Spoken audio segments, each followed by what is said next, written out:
എല്ലാ കൂട്ടുകാർക്കും പുതിയൊരു വീഡിയോയിലേക്ക് സ്വാഗതം. നോക്കിക്കേ, എൻ്റെ കയ്യിലിരിക്കുന്നത് ഒരു പഴമാണ് കേട്ടോ. ഈ പഴത്തിന്റെ പേര് വ്ളാങ്ങ എന്നാണ്. കൂട്ടുകാർ കേട്ടിട്ടുണ്ടോ ഈ പഴത്തെ കുറിച്ചിട്ട്? വ്ളാങ്ങ, വിളങ്ക എന്നും പറയും. ഇതിന് അല്ലാതെ പറയുന്നത് വുഡ് ആപ്പിൾ എന്നാണ്. വുഡ് ആപ്പിൾ എന്ന് കൂട്ടുകാർ കുറെ പേരെങ്കിലും കേട്ടിട്ടുണ്ടാവും. അപ്പൊ ഇത് ചേട്ടന്റെ ഒരു ഫ്രണ്ട് തന്നതാണ്, പ്രിയ ചേച്ചി തന്നതാണ് ഈ ഒരു പഴം. അവരുടെ വീട്ടിൽ ഇത് വലിയൊരു മരമാണ്, ഇതിനകത്ത് ഒത്തിരി ഉണ്ടായിട്ടുണ്ട്. അപ്പൊ അങ്ങനെ നമുക്ക് ഇടയ്ക്കിടയ്ക്ക് അങ്ങനെ പ്രിയ ചേച്ചി തരാറുണ്ട് കേട്ടോ. അപ്പൊ ഇതിനൊരു പ്രത്യേക ടേസ്റ്റ് ആണ് ഈ ഒരു പഴത്തിന്. ഞാൻ ഇതിവിടെ കണ്ടപ്പോൾ ചെറുതായിട്ട് പൊട്ടിയേക്കണ കണ്ടോ. ഞാനിത് പൊട്ടോന്ന് അറിയാൻ വേണ്ടി ജസ്റ്റ് ഒന്ന് അടിച്ചു നോക്കിയിരുന്നു. അപ്പൊ ചെറുതായിട്ടൊന്ന് പൊട്ടി. കുറച്ച് ശക്തിയിൽ അടിച്ചാലാണ് കേട്ടോ ഈ ഒരു പഴം ഇതിന്റെ തൊണ്ട് ഇങ്ങനെ പൊളിയത്തുള്ളൂ. അതിന്റെ തൊണ്ടിന് ഇച്ചിരി കട്ടിയുണ്ട് കേട്ടോ.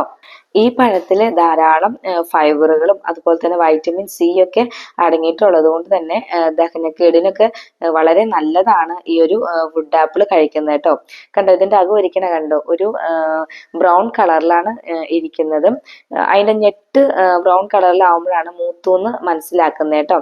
അപ്പൊ ദേ നമുക്കിതൊന്ന് പൊളിച്ച് ഇതിന്റെ അകത്ത് എങ്ങനെയാണ് ഇരിക്കുന്നതെന്നൊക്കെ ഒന്ന് നോക്കാം. കൂട്ടുകാർ ഇങ്ങനത്തെ ഫ്രൂട്ട് കഴിച്ചിട്ടുണ്ടോ? കഴിച്ചിട്ടെങ്കിൽ താഴെ കമന്റ് ബോക്സിൽ പറയണം കേട്ടോ. അപ്പൊ ഇതിന്റെ അകം എങ്ങനെയാണ് ഇരിക്കുന്നത്. ഞാൻ ഒരു കൈ കൊണ്ട് മൊബൈൽ പിടിച്ചതുകൊണ്ടാട്ടോ അത്ര കറക്റ്റ് ആയിട്ട് എനിക്ക് കാണിക്കാൻ പറ്റാത്തത്. അപ്പൊ ഇതാണ് നമ്മുടെ വ്ളാങ്ങ അല്ലെങ്കിൽ വുഡ് ആപ്പിൾ കേട്ടോ. ഇനി നമുക്ക് ഇതിനെ ഒന്ന് ഒരു പാത്രത്തിലേക്ക് കോരിയെടുക്കാം. അപ്പൊ ഞാനിവിടെ പാത്രം വെച്ചിട്ടുണ്ട്. ഒരു സ്പൂൺ കൊണ്ട് നമുക്ക് ഈ ഒരു പഴത്തെ നമുക്ക് കോരി അതിനകത്തേക്ക് ഇട്ട് കൊടുക്കാം. ഇത് നല്ല പഴുത്തതാണ് കേട്ടോ, നല്ല മൂത്ത് പഴുത്ത പഴമാണ്. കുറച്ച് മൂപ്പ് കുറവുണ്ടെങ്കിൽ ഈ ഒരു കളറല്ല കേട്ടോ, കുറച്ചുകൂടി ലൈറ്റ് ആയിട്ടുള്ള കളറായിരിക്കും. ഇതിന്റെ അകം കണ്ടോ, ഒരു ഇടയ്ക്കിടയ്ക്ക് കാണാൻ പറ്റുന്നില്ലേ, ഒരു ചന്ദന കളർ, ആ ഒരു കളറിലായിരിക്കും ഫുള്ള് ഇരിക്കാം. ഇതിപ്പോ നന്നായിട്ട് പഴുത്തോണ്ടാണ് കേട്ടോ ഇങ്ങനെ ഒരു ബ്രൗൺ കളറിലേക്ക് എത്തിയേക്കുന്നത്. അപ്പൊ ഞാൻ അതിനെ ഒരു പാത്രത്തിലേക്ക് കോരി മാറ്റിയിട്ടുണ്ട്. ഇപ്പൊ ഇതിന് ഒരു ചെറിയൊരു എന്താ പറയാ, പുളിരസമാണ് കേട്ടോ ഉള്ളത്. പുളിരസം ഭയങ്കര മധുരമല്ല, ചെറിയ വളരെ കുഞ്ഞായിട്ടൊരു മധുരമാണ് ഉള്ളത്. പിന്നെ ഇതിനകത്ത് നിറയെ കായകളുണ്ട് കേട്ടോ. അതിനകത്ത് ഫുള്ള് കുരുകുരുന്നുള്ള കായകളാണ്. ഇതിനകത്ത് ഒന്ന് രണ്ടെണ്ണം ഇങ്ങനെ മുളച്ച പോലെ ഇരിക്കുന്നുണ്ടായിരുന്നു കേട്ടോ. ഇതിന്റെ തൊണ്ട് നോക്കിക്കേ, കണ്ടോ, തൊണ്ടിന് നല്ല കട്ടിയുണ്ട് കണ്ടോ.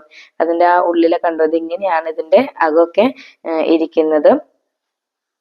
പിന്നെ ഈ ഒരു പഴം വെച്ചിട്ട് നമുക്ക് ജ്യൂസ് ഉണ്ടാക്കാനും അതുപോലെ തന്നെ ചമ്മന്തി അരയ്ക്കാനൊക്കെ നല്ലതാണ് കേട്ടോ. പിന്നെ ഇത് എങ്ങനെ കഴിക്കുന്നതെന്ന് വെച്ച് കഴിഞ്ഞാൽ ഇങ്ങനെ വേണമെങ്കിൽ നമുക്ക് കഴിക്കാം കേട്ടോ. ഈ പഴം വെറുതെ നമുക്ക് കഴിക്കാം, അല്ലെങ്കിൽ ഇങ്ങനെ കഴിക്കുമ്പോൾ പുളിരസം അതിനകത്തുണ്ട്.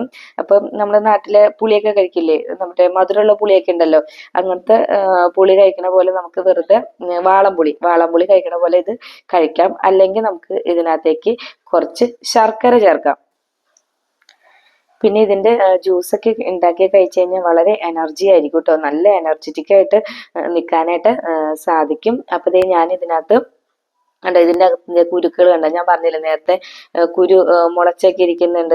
കണ്ടോ, ഇത് കുരു മുളച്ചാണ് ഇതിനകത്ത് ഇരിക്കുന്നത്. ഇത് അത്യാവശ്യം വലിപ്പമുള്ള മരമാണെന്ന് കേട്ടോ ചേച്ചി പറഞ്ഞത്. നമ്മൾ ഈ മരം നേരിട്ട് കണ്ടിട്ടില്ല. കണ്ടോ, അതിന്റെ വാല് നീണ്ടിരിക്കണ കണ്ടോ. അപ്പൊ ഈ കുരു ചിലപ്പോ നട്ടാലും മുളയ്ക്കുമായിരിക്കും കേട്ടോ. അപ്പൊ നമുക്കൊന്ന് നട്ട് നോക്കാം ഇതിന്. കണ്ടോ, അതിന്റെ കുരുവിന്റെ വാല് നീണ്ടിരിക്കണ കണ്ടോ. കണ്ടോ, കുരു പൊട്ടിച്ചിടുമ്പോ അതിങ്ങനെ കിടുകിടൂന്ന് നമ്മൾ കടിക്കും കേട്ടോ. ഈ ഫാഷൻ ഫ്രൂട്ട് ഇല്ലേ, ഫാഷൻ ഫ്രൂട്ട് ഇങ്ങനെ കടിക്കണ പോലെയാണ് അതിന്റെ ഉള്ളിലെ കുരു ഇരിക്കുന്നത് കേട്ടോ. കണ്ടോ, ഞാൻ കുറച്ച് ശർക്കര എടുത്തിട്ടുണ്ട്. ഇനി നമുക്ക് ഈ ശർക്കരയിലേക്ക് നമ്മുടെ ആ പഴം ഒന്ന് മിക്സ് ചെയ്ത് എടുക്കാം. അപ്പൊ നന്നായിട്ടൊന്ന് മിക്സ് ചെയ്യാം. ഇപ്പൊ ശരിക്കും പറഞ്ഞു കഴിഞ്ഞാൽ ഇത് കഴിക്കുമ്പോൾ എന്താണ് തോന്നുന്നതെന്ന് അറിയോ, നമ്മള് കൊച്ചു ക്ലാസ്സുകളിലൊക്കെ പഠിക്കുമ്പോൾ സ്കൂളിന്റെ അടുത്തുള്ള കടകളിൽ നിന്നൊക്കെ വാങ്ങുന്ന മിഠായി ഇല്ലേ, പുളിമിഠായി, പുളിമിഠായിയുടെ ടേസ്റ്റ് ആണ് കേട്ടോ. മധുരവും പുളിയും ഒക്കെ കൂടി ചേർന്ന ഒരു ടേസ്റ്റ് ആണ് ഇതിന് ഉള്ളത്. അപ്പൊ ഈ പറയുമ്പോൾ തന്നെ എൻ്റെ വായിൽ വെള്ളം ഓർമ്മ കേട്ടോ, കപ്പലൊടിക്കാനുള്ള വെള്ളമുണ്ട്. കാരണം ആ ഒരു ടേസ്റ്റ് ആണ് ഈ ഒരു പഴത്തിന്.